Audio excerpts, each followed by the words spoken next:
Hello everyone, welcome back to my YouTube channel. आज मैं लेकर आई हूँ क्लास 12th हिंदी के जो कवि परिचय हैं। ठीक है, तो आज अपन कवि परिचय को देखेंगे और कुछ ट्रिक भी हैं, तो इनको समझते हुए चलेंगे। तो कवि परिचय आपका 3 नंबर का आता है। ठीक है, इंपॉर्टेंट है और कंफर्म आता ही आता है, तो आपको छोड़ना नहीं है। लेखक परिचय भी देखेंगे, तो आज अभी अपन देखेंगे इस वीडियो में कवि परिचय, नेक्स्ट वीडियो में अपन देखेंगे लेखक परिचय। दोनों ही 3-3 नंबर के आते हैं, यानी कि टोटल आपके 6 नंबर के लेखक परिचय कवि परिचय आते हैं। तो इंपॉर्टेंट है, आपको छोड़ना नहीं है। और थोड़ी मेरी वॉइस में प्रॉब्लम है, तो उसके लिए मैं माफ़ी चाहती हूँ। ठीक है, तो चलो वीडियो को स्टार्ट करते हैं। तो देखो, सबसे पहले है इंपॉर्टेंट कवि परिचय देखते हैं। तो देखो, वैसे आपकी 10 कविताएं हैं, तो देखो 10 कवि हैं। वैसे तो आप सभी की रचनाएं तो आपको करना ही पड़ेगा, जितने भी आपके कवि हैं। सबसे पहले आपको जितने भी आपके चैप्टर्स हैं उनके कवि अच्छे से याद कर लेना। ठीक है, हिंदी में जैसे आपके चैप्टर्स हो गए, उनके कवि अच्छे से याद कर लेना, क्योंकि ऐसे भी क्वेश्चन बन जाता है। और जो कवि हैं उनके आपको रचनाएं याद करनी पड़ेंगी। ठीक है, तो जो इंपॉर्टेंट कवि हैं पहले वो देख लेते हैं। तो हरिवंश राय बच्चन जी, ये बहुत ज़्यादा इंपॉर्टेंट है। सूर्यकांत त्रिपाठी निराला, गोस्वामी तुलसीदास जी, रघुवीर सहाय, कुंवर नारायण, फ्राक गोरखपुरी और शमशेर बहादुर सिंह, ये आपके इंपॉर्टेंट कवि हैं। ठीक है, और जो हरिवंश राय बच्चन जी हैं, इनकी रचनाएं देखते हैं। रचनाएं आपको करनी ही करनी है, आपको 2-2 लिखनी पड़ती हैं वैसे, लेकिन आप एक एक्स्ट्रा में करते हुए चलना। ठीक है, वैसे 2 लिखना पड़ता है, 2 रचनाएं तो लिखनी पड़ती हैं, लेकिन एक एक्स्ट्रा में करते हुए चलना, क्योंकि अगर आप एक भूल भी गए तो फिर एक कर देना। तो जो हरिवंश राय बच्चन जी की जो इंपॉर्टेंट रचनाएं हैं, ठीक है, ऐसा नहीं है इंपॉर्टेंट करो, चाहे कोई सी भी आप रचना इनकी रचनाएं लिख सकते हो। ठीक है, तो मधुशाला और मधुबाला और तेरा हार, मधुशाला मधुबाला तेरा हार, 1-2 बार आप पढ़ोगे तो याद हो जाएगा। हरिवंश राय बच्चन जी की कौन सी है? मधुशाला मधुबाला तेरा हार। ठीक है, उसके बाद है सूर्यकांत त्रिपाठी निराला। जो सूर्यकांत त्रिपाठी निराला जी हैं, इनकी जो रचनाएं हैं वो है अनामिका, परिमल, बेला। तुलसीदास की है रामचरितमानस, कवितावली। ठीक है, और एक और कर लेना, दोहावली। ठीक है, रघुवीर सहाय की है सीढ़ियों की धूप में लोग भूल गए हैं। ठीक है, सीढ़ियों की धूप में लोग भूल गए हैं। उसके बाद है कुंवर नारायण की है चक्रव्यूह तीसरा सप्तक। कुंवर नारायण की क्या हो जाएगी? चक्रव्यूह तीसरा सप्तक। फ्राक गोरखपुरी की गुले नगमा गुले रहना। उस पर शमशेर बहादुर सिंह की इतने पास अपने बात बोलेगी। ठीक है, तो ये कुछ कवि हैं और इनकी रचनाएं होगी। ठीक है, इन कवियों को अच्छे से कर लेना, और 1-2 आपके रह गए हैं, उनको भी देख लेना एक बार। ठीक है, उनकी रचनाएं तो आप देख लेना। अब इसमें आपको कवि परिचय में लिखना क्या क्या पड़ता है? तो आपको रचनाएं लिखनी पड़ती है, भाव पक्ष और कला पक्ष लिखना पड़ता है, और साहित्य में स्थान लिखना पड़ता है। और अगर लेखक परिचय की बात की जाए तो उसमें रचनाएं और भाषा शैली और साहित्य में स्थान इस तरीके से लिखना पड़ता है। और इसमें याद ये चीज़ रखना कि रचनाएं, भाव पक्ष, कला पक्ष, साहित्य में स्थान। ठीक है, तो अब आपको किस तरीके से लिखना है ये देखते हैं। तो सबसे पहले आपको रचनाएं की हेडिंग डालनी है। ठीक है, फर्स्ट पे आपको रचनाएं डालनी है, रचनाएं। ठीक है, तो 2 रचनाओं के नाम लिख दे, जैसे हरिवंश राय बच्चन जी का पूछा गया है।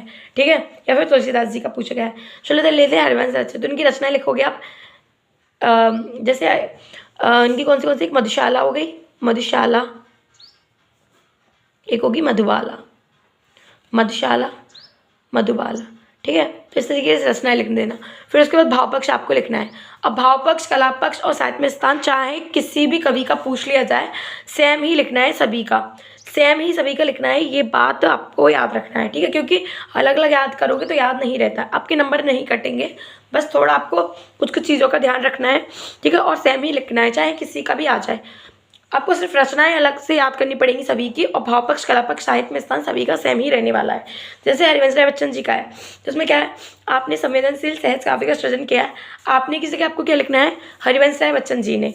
और हरिवंश राय बच्चन जी में आप 1-2 चीज़ याद रखना। जैसे हरिवंश राय बच्चन जी वैसे तो हालावाद कवि के रूप में प्रख्यात है, किंतु उनकी रचनाओं में हालावाद के साथ साथ रहस्यवादी भावनाओं का अद्भुत संगम देखने को मिलता है। थोड़ा आप इनमें नोट कर देना, हरिवंश राय बच्चन जी का अगर पूछा जाए तो। वैसे आपको सभी में यही लिखना है कि आपने संवेदनशील सहज काव्य का सृजन किया है, आपने अपने काव्य में विविध रसों का प्रयोग किया है, आप एक महान दार्शनिक कवि हैं। ठीक है, चाहे गोस्वामी तुलसीदास जी का पूछ लिया जाए, चाहे आपसे फ्राक गोरखपुरी किसी का भी पूछ लिया, आपको यही लिखना है। उसके बाद आता है कला पक्ष। अब कला पक्ष में थोड़ा भाषा ज़्यादा लिखनी पड़ती है। तो देखो, इधर मैंने डॉट की, यानी कि अगर आपका जैसे आ गया रघुवीर सहाय, तो रघुवीर सहाय का आ गया। ठीक है, तो आपको क्या लिखना है? रघुवीर सहाय की भाषा। ठीक है, अगर जैसे आपका कुंवर नारायण आ गया, तो कुंवर नारायण की भाषा। ठीक है, कोई से भी कवि आ जाए तो इधर कवि का नाम लिखकर कि भाषा शुद्ध साहित्यिक खड़ी बोली है, आपने सदैव सीधी सादी भाषा का वही अपनाया है, आपकी रचनाओं में रसों, गुणों और अलंकारों का अच्छा संयोजन देखने को मिलता है। ठीक है। तो इस तरीके से किसी का भी आ जाए आप इस तरीके से कला पक्ष लिख दोगे। उसके बाद आता है साहित्य में स्थान, ठीक है।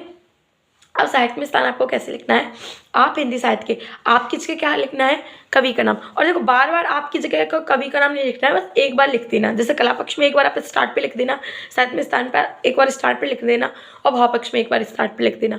और फिर आपको सेम यही लिखना है, चाहे किसी का भी आ जाए, ठीक है। तो आप हिंदी साहित्य के आधार पर स्तंभ कहे जाते हैं। आपका काव्य प्रेम सौंदर्य व वेदना से भरपूर है, आपकी तुलना भविष्य में असंभव है। हिंदी साहित्य के विभिन्न कवियों में आपका स्थान विशिष्ट है, ठीक है। तो इस तरीके से आप लिख सकते हो।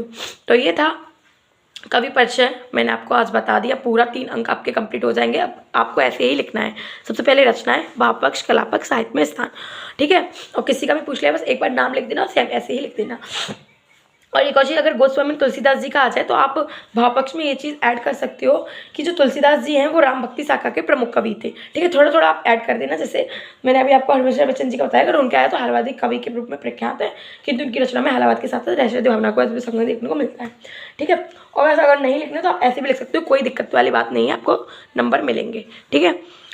तो ये था आज का कवि परिचय, ठीक है। और नेक्स्ट वीडियो में मैं लेकर आऊँगी लेखक परिचय। जो भी नया है please subscribe this channel, like this video.